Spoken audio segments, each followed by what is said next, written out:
Hello mga ka-Wonderham! Ang video natin ngayon ay tungkol sa pag-convert ng fraction to decimal. So sa pag-convert ng fraction to decimal, pagdi-divide lang natin yung numerator sa denominator. So first example natin 3/10.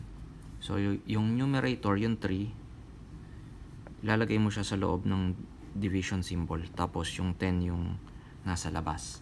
So 3 divided by 10. Ilang 10 ang kasya sa 3? So wala, 0. Kasi mas maliit ang 3 sa 10. Hindi mo pwedeng ipag-divide. Tatapat mo yung 0 sa 3. So ngayon naman, lalagay mo yung decimal point dito, tsaka 0.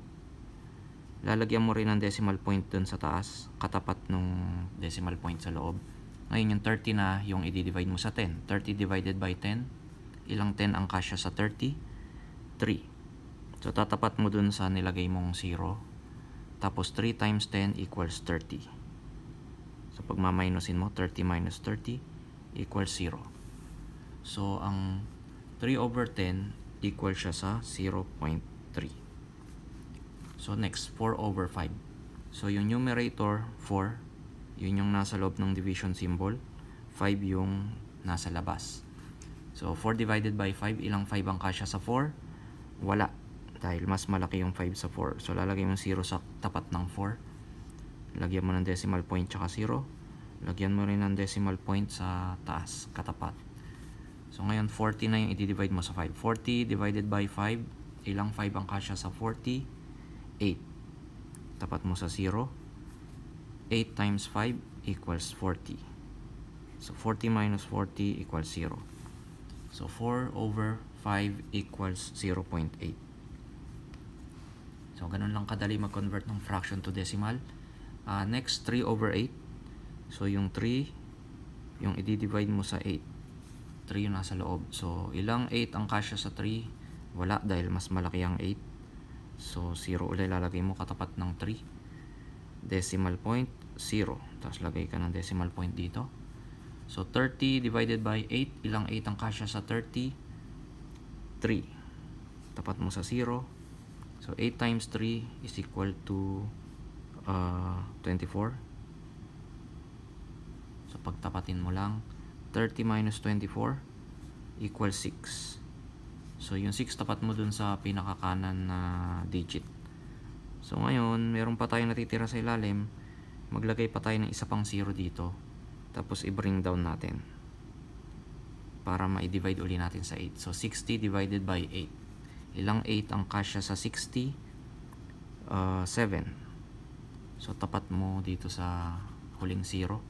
7 times 8 equals 56. So 60 minus 56 is equal to 4. Tapat mo uli dito sa pinakakanan. Tapos magdagdag ka uli ng isang 0. Bring down mo. 40 divided by 8 is equal to 5. 5 times 8 equals 40. So 0 na dito. So ito na yung sagot natin. 3/8 equals 0.375. So 5/4 naman. So yung 5 yung numerator, yun yung nasa loob ng division symbol, 4 yung nasa labas. 5 divided by 4, ilang 4 ang kasya sa 5? Isa. So 4 times 1 equals 4. So pag minusin mo, 5 minus 4 equals 1. So meron tayong natira dito. Magdagdag tayo ng decimal point tsaka 0. Decimal point magkatapat. So yung 0, bring down natin. So para ma-divide natin ulit. 10 divided by 4 equals 2. So 2 times 4 equals 8. Pag minusin natin ulit, 10 minus 8 equals 2. So meron uli natira dito, magdagdag tayo ng isang 0 at i-bring down natin yung 0. 20 divided by 4 is equal to 5. 5 times 4 is equal to 20. So sakto na, 20 minus 20 equals 0 na dito. Ito na yung sagot natin. 5/4 equals 1.25. So next, 1/3. So 1 ang nasa loob, 3 yung nasa labas. 1 divided by 3, hindi pwede. Mas maliit yung 1 sa 3. So 0 dito. katapat ng 1. Maglagay tayo ng decimal point tsaka 0. So 10 divided by 3 is equal to 3. 3 times 3 equals 9. So pag minusin natin, 10 minus 9 equals 1. Dagdag ulit tayo ng 0. Bring down 0. So naging 10 ulit. 10 divided by 3 equals 3. 3 times 3 equals 9. 10 minus 9 equals 1. So dagdag ka ulit ng isa pang 0. Baba mo ulit. So kung mapapansin natin, naging paulit-ulit lang. Nagiging 10 ulit. Pag dinivide mo to sa 3, magiging 3 na naman. Pag minultiply mo, magiging 9 na naman dito. Tapos 10 minus 9 equals 1 na naman. Pag nagdagdag ka ng 0, 10 na naman. So paulit-ulit lang siya. Magiging ganyan sagot mo. 0.33333 na walang katapusan. So para natin isulat ang repeating decimal, sulat mo na 0.3.